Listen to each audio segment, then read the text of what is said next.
বললেন ওয়া ইলাস সামাই কাইফা রুফিআত, ওরা কি আকাশের দিকে তাকায় না কিভাবে খুঁটি ছাড়া আকাশকে আমি বানিয়েছি। আপনারা যখন বিমানে চড়েন তখন কি শুধু ভিডিও করতে থাকেন নাকি, মেঘের ভিডিও, আকাশের ভিডিও? তখন তাকাবেন আকাশের দিকে, সুবহানাল্লাহ, কিভাবে আল্লাহ আকাশকে তৈরি করেছেন। ওয়ালাকাদ যায়্যানা সামা আদ-দুনিয়া বিজিনাতিনিল কাওয়াকিব, আল্লাহ বলেন এই প্রথম আকাশটাকে আমি তারা দিয়ে সুশোভিত করেছি, বিশাল বিশাল তারা।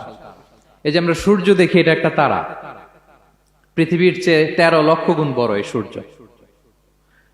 কত গুণ বড় বলে ফেললাম হুট করে মুখ দিয়ে, কিন্তু কল্পনা করতে পারতেছি। তার মানে 13 লক্ষটা পৃথিবী সূর্যের মধ্যে রাখার জায়গা আছে। তাই বলে মনে করেন না যে সূর্য অনেক বড় সাইজের তারা, ন, সূর্য এই মহাশূন্যের খুব ছোট্ট সাইজের একটা তারা। সূর্যের চেয়ে লক্ষ কোটি গুণ তারা আছে। যে সূর্য পৃথিবীর চেয়ে 13 লক্ষ গুণ বড়, ওই সূর্যের চেয়ে কোটি গুণ বড় তারা আছে। এরকম লক্ষ কোটি কোটি তারা নিয়ে আমাদের গ্যালাক্সি মিল্কি ওয়ে, এরকম কোটি কোটি গ্যালাক্সি আছে। সুবহানাল্লাহ, কোটি কোটি গ্যালাক্সি নিয়ে আমাদের এই প্রথম আকাশের মহাশূন্য। তার মানে পুরো প্রথম আকাশটাকে যদি একটা মানচিত্র দেয়া হয়, ওইখানে মাইক্রোস্কোপ দিয়ে পৃথিবীকে খুঁজে পাওয়া যাবে না। আই রিপিট, পুরো প্রথম আকাশটাকে যদি একটা বড় মানচিত্র বানানো হয়, আমরা যে পৃথিবীতে আছি, মাইক্রোস্কোপ দিয়েও এটাকে খুঁজে পাওয়া যাবে না। এই বিশাল প্রথম আকাশের মহাশূন্য যখন শেষ, এরপরে হচ্ছে প্রথম আকাশের লেয়ার, তারপরে হচ্ছে দ্বিতীয় আকাশের মহাশূন্য, তারপরে দ্বিতীয় আকাশের লেয়ার। বিষ্ণু ইসলাম বলেন দ্বিতীয় আকাশের তুলনায় প্রথম আকাশটা কত ছোট শোনো।